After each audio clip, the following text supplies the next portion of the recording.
Всем привет! Сегодня будем готовить мексиканский салат. Салат получается сытный, красивый и съедается за считанные минуты. Такой салат обязательно удивит ваших гостей. В первую очередь берем куриное филе и режем на пластины.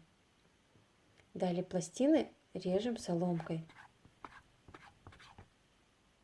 В сковороду наливаем подсолнечное масло и выкладываем куриное филе.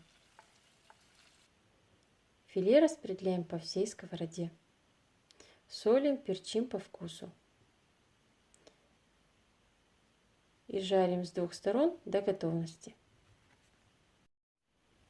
Берем огурец и с двух сторон срезая края.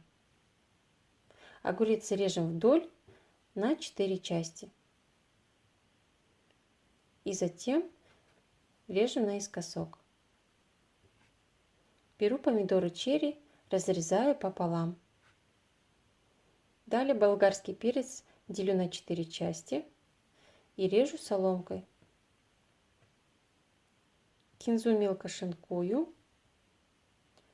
Маринованные огурцы, более крупные, делю на 4 части. А мелкие оставляю так.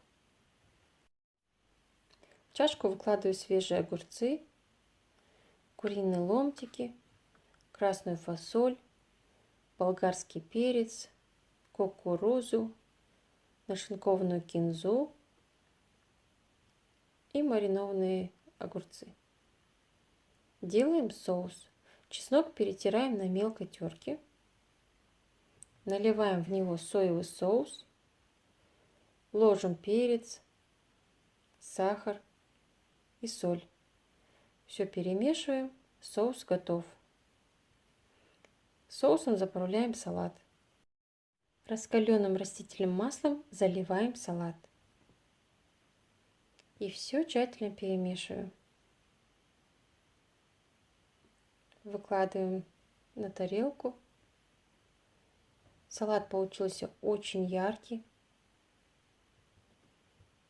Украшать будем помидорами черри.